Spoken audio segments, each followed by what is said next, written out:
드리겠습니다. 그러므로 너희가 더욱 힘써 너희 믿음의 덕의 지식을, 지식의 절제를, 절제의 인내를, 인내의 경건을, 경건의 형제 우애를, 형제 우애의 사랑을 더하라. 이런 것이 너희에게 있어 흡족한즉 너희도 우리 주 예수 그리스도를 알기에 게으르지 않고 열매 없는 자가 되지 않게 하려니와 이런 것이 없는 자는 맹인이다. 멀리 보지 못하고 그의 옛 죄가 깨끗하게 된 것을 잊었느니라. 그러므로 형제들아 더욱 힘써 너희 부르심과 택하심을 굳게 하라. 너희가 이것을 행한즉 언제든지 실족하지 아니하리라. 이같이 하면 우리 주 곧 구주 예수 그리스도의 영원한 나라에 들어감을 넉넉히 너희에게 주시리라. 남과 누누도 함께 인사합니다. 주님의 이름으로 축복합니다 라고 인사하세요.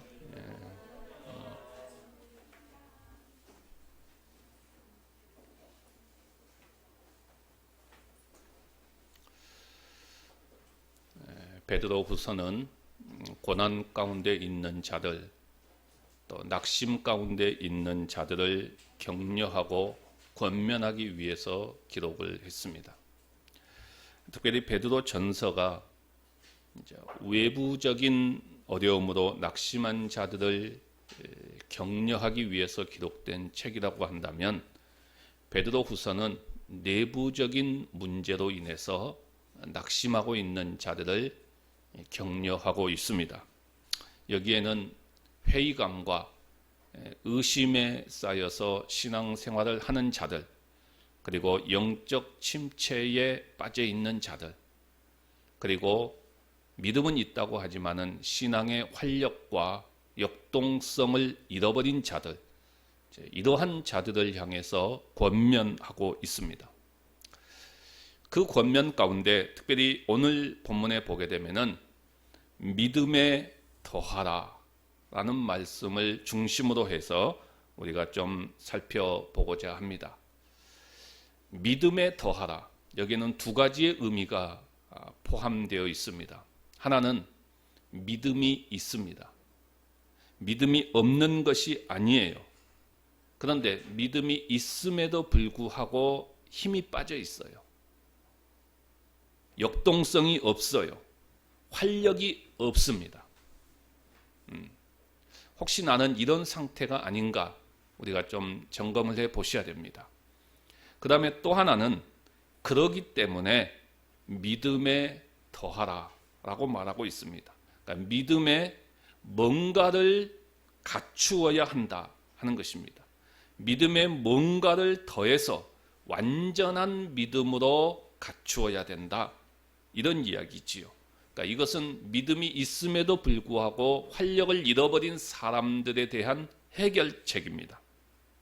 자, 믿음이 있습니다. 그런데 뭔가 부족해요. 그래서 그 믿음에 더할 것이 있다는 말씀입니다. 자, 그러면 지금 이들은 어떤 상태이길래 믿음에 더하라 라고 말을 할까요? 자, 오늘 본문 5절에서부터 7절 말씀까지는 권면이 나오고, 자, 8절과 9절 말씀을 제가 읽겠습니다. 한번 잘 보십시오. 이런 것이 너희에게 있어 흡족한즉 너희도 우리 주 예수 그리스도를 알기에 게으르지 않고 열매 없는 자가 되지 않게 하려니와 이런 것이 없는 자는 맹인이라 멀리 보지 못하고 그의 옛 죄가 깨끗하게 된 것을 잊었느니라. 자, 다시 잘 보세요. 이런 것이 너희에게 있어 흡족한즉 무슨 말이죠? 이런 것은 앞에서 지금 5절에서부터 7절까지 이야기하고 있는 믿음에 더해야 될 것들입니다. 이런 것들이 너희에게 있어서 흡족하면은 어떤 상태가 되어집니까? 게으르지, 예수 그리스도를 아는 일에 게으르지 않게 되고 열매 없는 자가 되지 않고 맹인이 되지 않고 실족하지 않게 된다는 것입니다. 그런데 지금 상태는 어떻다는 것이죠? 이런 것들이 실족하지 않기 때문에 믿음이 있지만 예수 그리스도를 아는 일에 게으른 삶을 지금 살아가고 있다는 거예요. 굉장히 빈약한 삶을 살아가고 있다는 것입니다. 또 열매가 없는 삶을 살아가고 있다는 거예요. 또 우리의 옛죄가 깨끗하게 된 것을 잊어버리고 살아가고 있다는 것입니다. 그러니까 영적으로 굉장히 지금 무디어져 있는 상태라는 말씀이지요. 감각이 없다는 것입니다. 또 실족했다는 것입니다. 실족한 상태에 있었다는 것입니다. 자, 그러니까 이것들을 지금 다 종합해 보면 지금 이들이 처해져 있는 상태는 어떻습니까? 분명히 믿음이 있어요. 분명히 그리스도인입니다. 그런데 불행해요. 왜요? 무력해졌고 삶의 활력도 없고 믿음에서 나오는 기쁨과 확신도 없고 그리고 빈약했고 열매가 없고 실족한 그런 삶을 살아가고 있습니다. 영적으로 죄 용서함을 받았음에도 불구하고 죄 용서의 의미도 이해하지 못하고 그 기쁨을 누리지 못하는 거룩한 삶을 살아가지 못하는 그러한 상태에 있는 것이죠. 그러니까 삶 전체가 지금 굉장히 무력해져 있는 상태지요. 의기소침하고 그리스도인이지만은 불행하고 의심으로 흔들립니다. 말로는 믿는다고 하지만 신앙의 토대가 지금 흔들립니다. 이것이 지금 성경에서 말하고 있는 이들의 상태에 대한 정확한 표현이고 오늘 우리들이 살펴보게 될 상태라는 말씀입니다. 오늘 나에게는 과연 이런 모습이 없는지 우리가 좀 이 말씀에 우리의 자신들을 잘 비춰보면서 도대체 어떻게 하다가 이런 상태에 빠져버리게 되었고 여기서 우리의 해결 방법이 무엇이고 그리고 이것들이 해결되면 과연 우리는 어떤 삶, 어떤 결과가 펼쳐지는지 이런 것들을 차근차근 오늘 본문을 통해서 우리가 살펴보도록 하겠습니다. 가장 먼저 첫 번째로 생각할 것은 자, 이런 상태에 빠지게 된 원인이 과연 무엇이었느냐 하는 것입니다. 오늘 본문을 종합해서 보게 되면 그 원인은 한 가지입니다. 뭐냐? 훈련하지 못했기 때문입니다. 훈련되지 못했기 때문입니다. 자, 여기서 이 훈련에 대한 이야기를 좀 잠깐 하고 가겠습니다. 왜냐하면 사람들이 이 훈련에 대해서 많은 오해가 있습니다. 사람들이 훈련을 받는다, 훈련을 한다 그러면 어떤 식으로 생각하냐면은 어떤 시간을 정해놓고 어떤 틀 안에서 성경 공부를 하고 무엇인가를 하는 것을 훈련이라고 생각합니다. 네, 맞지요. 물론 이것도 훈련입니다. 특별한 기간 동안을 통해서 하는 훈련이지요. 자, 그러면 그 외의 것들은 훈련이 아닙니까? 아니죠. 훈련은 우리 그리스도인들의 모든 삶을 통해서 훈련이 이루어집니다. 다 훈련이에요.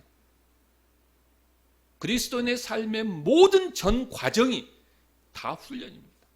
훈련의 과정이라는 것입니다. 그래서 하나님께서는 우리를 훈련시키기 위해서 수많은 도구들을 동원합니다. 그것들을 통해서 우리는 일생을 통해서 훈련을 받아갑니다.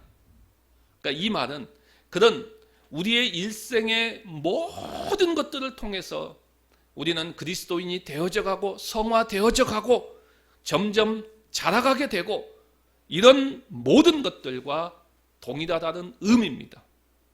그런데 왜 이 훈련이 되지 못하느냐? 왜 이 훈련이 이루어지지 못할까요?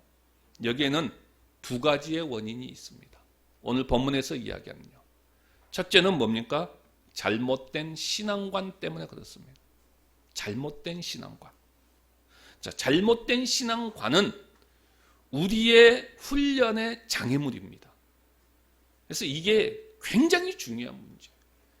여러분, 이단들이 빠져있는 그들의 잘못된 신앙관, 그 잘못된 신앙관에 한번 빠져버리면 그들의 삶이 어떻게 되고 있는지, 어떻게 펼쳐지고 있는지 우리는 다 보잖아요.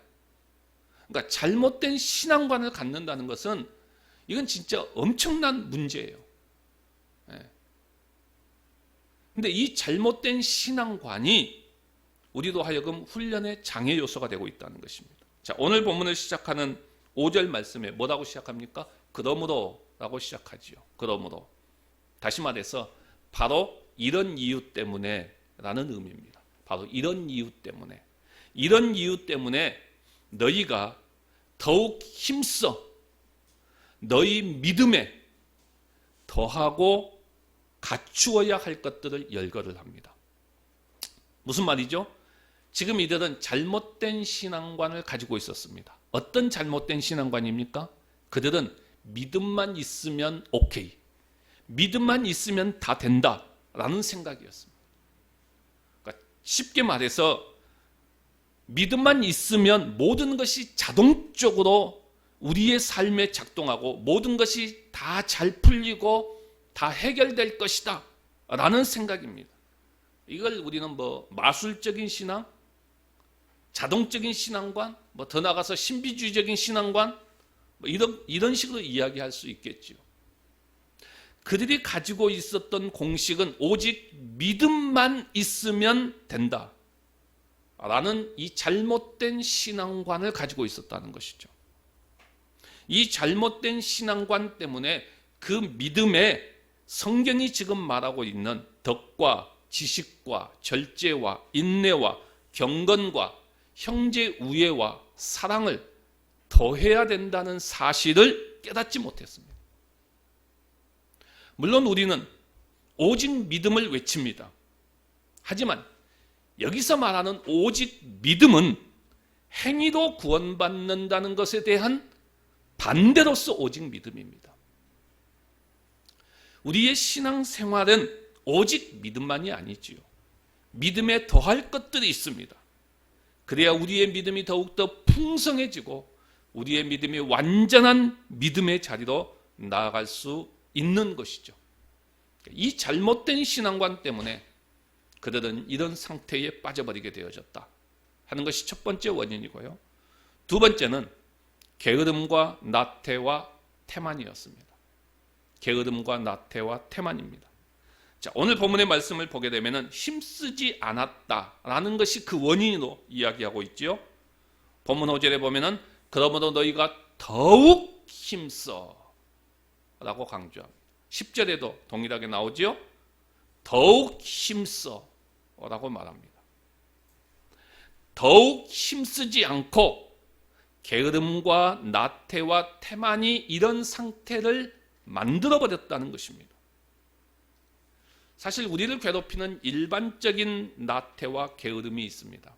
이것도 굉장히 중요한 문제입니다. 무슨 말이냐면은 우리가 세상에서 우리에게 주어진 직업, 소명, 전문 분야에서 우리가 쏟아붓는 열정과 열심에 비해서 영적인 생활에 쏟아붓는 에너지는 비교할 수 없을 정도로 미약합니다. 물론 제가 지금 이원론적인 것을 가지고 구분하는 것은 아닙니다. 이렇게밖에 표현할 수 없어서 제가 지금 표현하는 것입니다. 그러니까 예컨대 이런 문제죠. 다른 일은 문제없이 잘 해나가다가도 기도할 때가 되면은 갑자기 피곤해져요. 갑자기 피로를 느낍니다. 몰려옵니다. 성경만 읽으려고 하면은 갑자기 졸음이 와요. 갑자기 피곤해집니다. 사람들은 이것을 대충 그냥 신체적인 현상으로 그냥 가볍게 생각하고 넘어가지요. 또 농담도 합니다. 잠이 안 오면 그래 성경 읽어봐. 그러면 잠 잘 올 거야. 이런 농담까지도 하지요. 그러니까 이게 사람들이 굉장히 가볍게 여기고 가고 있다는 것입니다. 그런데 분명한 사실은 어떻습니까? 방금 전까지는 쌩쌩했어요. 방금 전까지는 쌩쌩하다니까요. 그런데 영적인 일을 하려고 하면 바로 나태해지고 바로 게을러집니다. 이상하지 않습니까? 당연한 일일까요? 여러분, 미루는 습관도 생각해 볼 문제입니다. 그리스도인이면 누구나 기도해야겠다라고 생각합니다. 기도의 필요성을 안 느끼는 사람 아무도 없어요. 성경을 읽어야겠다라고 생각하는 사람 다입니다. 대부분이 다 그렇습니다. 그런데 지금 당장은 하고 싶어 하지 않습니다. 계속해서 미룹니다. 그런데 이제 시간이 나도 그때는 이상하게 전념하지 않습니다. 이처럼 우리의 대부분의 삶이 심각할 정도로 훈련되어져 있지 않다는 이야기고, 질서가 잡혀 있지 않고 정돈되어 있지 않습니다. 우리의 삶이요. 환경을 탓해봐야 소용없습니다. 결국 돌아오는 결론은 똑같아요. 똑같습니다. 시간은 누구에게나 있습니다. 다른 일을 할 시간이 있으면 영적인 일을 할 시간도 있습니다. 그러므로 우리는 시간을 떼어내서 할애해야 합니다. 이 훈련이 되어 있지 않기 때문에 바로 이런 상태가 되어졌고, 이런 게으름과 나태와 태만이 이런 상태로 만들어 가버렸다 하는 것이 성경의 진단입니다. 그러면 두 번째로는 어떻게 해결해야 될까요? 해결책입니다. 이 해결책은 문제의 원인을 뒤집으면 됩니다. 간단해요. 문제의 원인을 뒤집으면 돼요. 오늘 본문이 우리에게 제시하고 있는 해결책은 뭡니까? 첫 번째 이야기하고 있는 것은 더욱 힘써야 한다라고 말하죠. 더욱 힘써야 한다. 5절과 10절에서 반복해서 말합니다. 다른 성경의 번역을 보면은 모든 노력을 기울이라 라고 이렇게 번역합니다. 또 다른 성경을 보면은 전보다 더 열심을 내야 한다 이렇게 말씀합니다. 이것이 해결책이죠. 자, 이 말씀에는 뭘 강조합니까? 우리의 노력, 우리의 행위, 우리의 행동을 강조하지요. 그러니까 대부분의 사람들은 뭘 강조하죠? 믿음을 강조합니다. 믿음만을 강조했지 행위를 강조하지 않으려고 합니다. 많은 사람들이 하나님이 다 알아서 해 주시겠지 하면서 자신의 노력과 행위에 대해서는 가볍게 취급해버리지요. 그러나 그렇지 않습니다. 여러분, 믿음과 행함은 함께 갑니다. 참된 믿음은 반드시 행위가 뒷받침됩니다. 행함이 없는 믿음은 죽은 믿음이다. 성경의 진술이죠. 자, 우리의 구원을 보더라도 마찬가지입니다. 사실 우리의 구원에 있어서 우리의 행위는 전혀 개입되지 않습니다. 100% 하나님께서 우리의 구원을 이루어 가십니다. 그러면 우리는 그냥 가만히 있느냐? 아니죠. 우리는 하나님께서 우리 가운데 이루어 주셨던 그 구원의 은혜, 그 선물에 너무나 감사하고 감격해서 우리의 몸을 들여서 봉사하고 헌신하는 것입니다. 이처럼 믿음과 행위는 모든 것이 함께 균형을 이루면서 가는 것입니다. 우리는 부지런히 더욱 힘쓰는 것, 열심을 내는 것, 무엇보다도 중요하다는 것입니다. 그래야 우리는 침체에 빠지지 않고 무력감과 활력이 없는 모습, 빈약한 모습, 신앙의 토대가 흔들리는 것에서 이길 수가 있습니다. 이 문제를 좀 더 구체적으로 한번 다뤄볼까요? 자, 우리의 삶의 훈련과 이 질서를 잡아가는 일이 너무나도 중요하다라는 것을 동의한다면 무슨 대가를 치르더라도 고수해야 될 몇 가지가 있습니다. 가장 기본적인 것이죠. 무엇보다도 성경이 일간신문보다 중요하다고 진심으로 믿는다면 성경부터 읽어야 됩니다. 꼭 읽어야죠. 자, 우리 교인들이 단톡방을 만들어서 함께 서로 독려하면서 성경을 읽어가고 있다 하는 소리를 제가 들었습니다. 굉장히 바람직한 모습이었습니다. 제가 바라던 모습이었어요. 왜냐하면 제가 시키지 않았는데 자발적으로 하는 모습, 이게 저는 굉장히 높이 평가합니다. 제가 늘 바라는 것이죠. 자, 이렇게 묶여서 함께 격려하면서 독려하면서 성경을 읽어갈 때에 어떤 현상이 일어납니까? 나는 여기에서 뒤처지지 않기 위해서 때로는 죽을 힘을 내야 합니다. 다른 때 같으면은 그냥 잠 잤어요. 그냥 잠 잤어요. 그런데 이런 상황에서는 어떻게 됩니까? 잠을 잘 수 없지요. 정해진 분량을 읽기 전까지는 잠을 자지 않습니다. 미루면서 읽고 나서야 잠자야 됩니다. 여러분, 근데 이런 것들이 내 삶을 훈련시키는 것이고 내 삶의 질서를 잡아가는 것입니다. 또한 기도 시간을 확보해야 됩니다. 이것이 시작이고 삶의 질서를 회복시키는 훈련인 것입니다.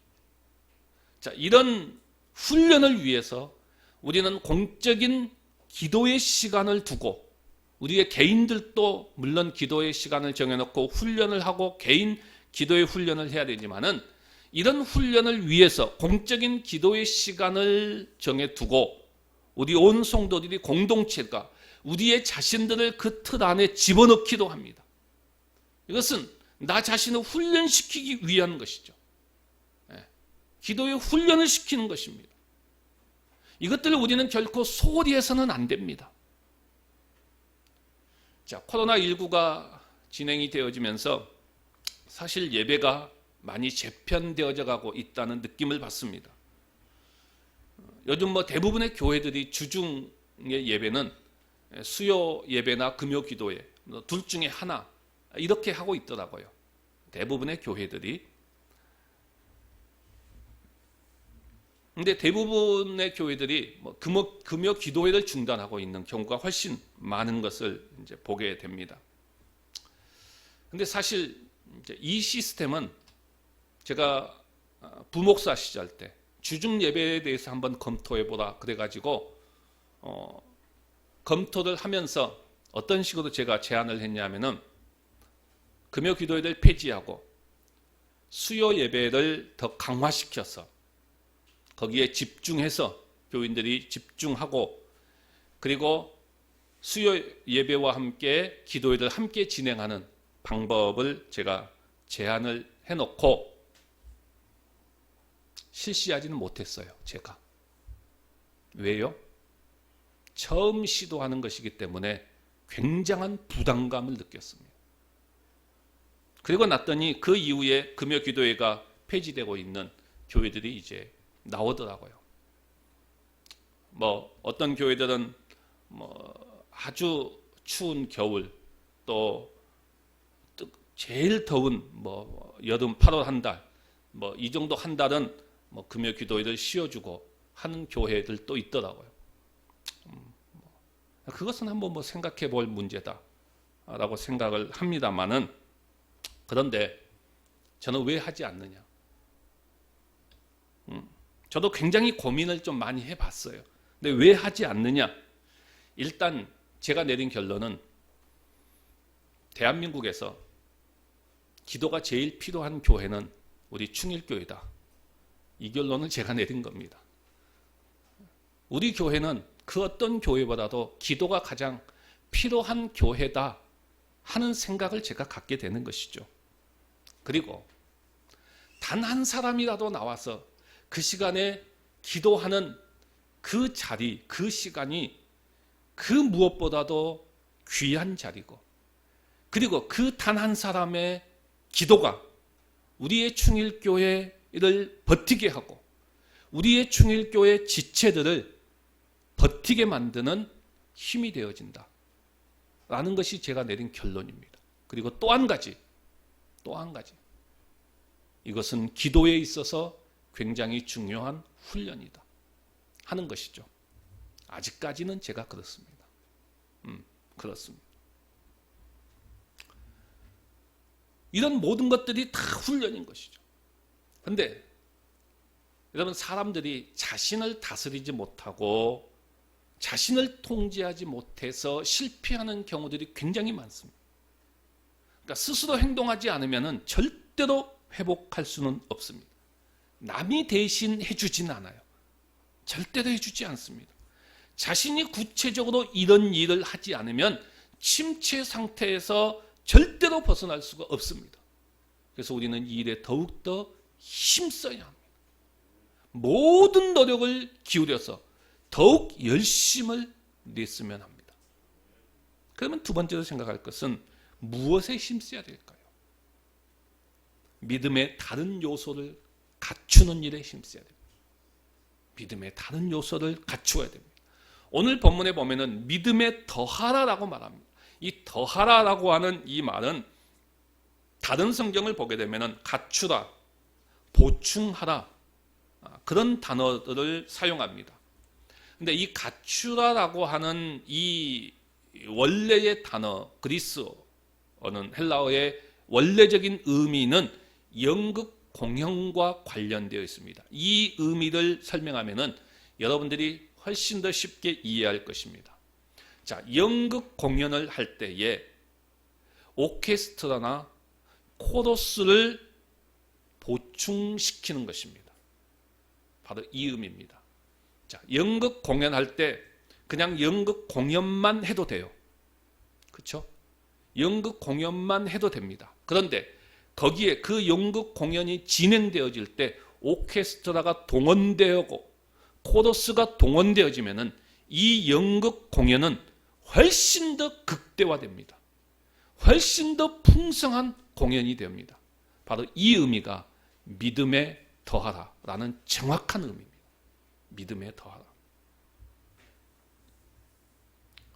믿음에 더하고 갖추고 보충하여 부족함이 없는 그 믿음, 극대화된 믿음을 세워가라는 것입니다.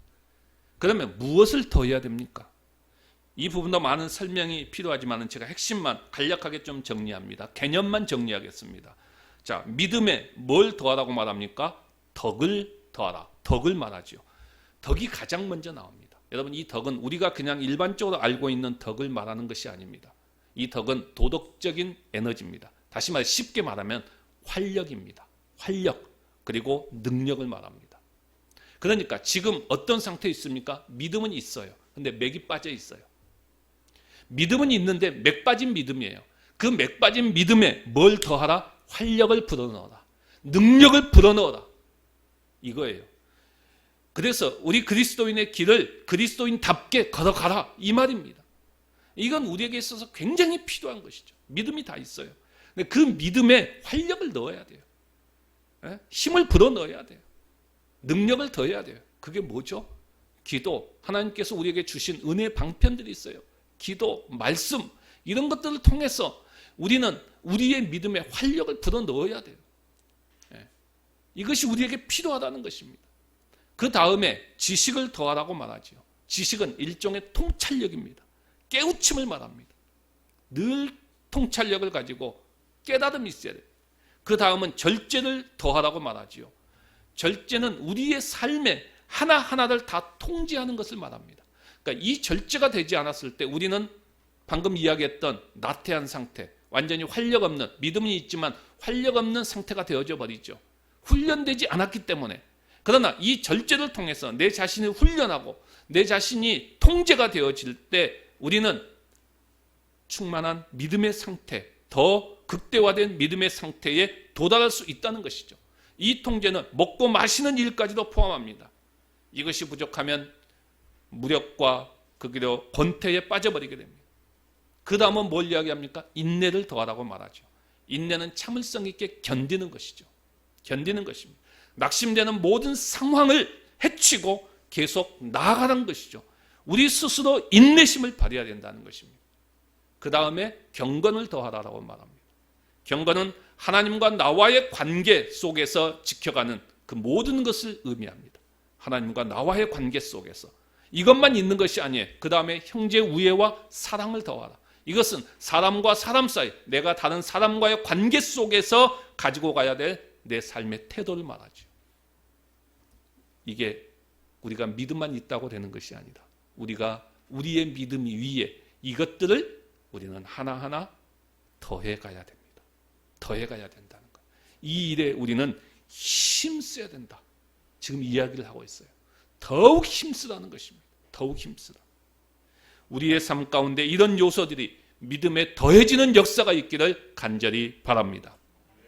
마지막 세 번째로, 그렇다면 이 믿음에 이런 것들이 더해질 때 우리는 어떤 결과가 나타납니까? 자, 10절과 11절을 보십시오.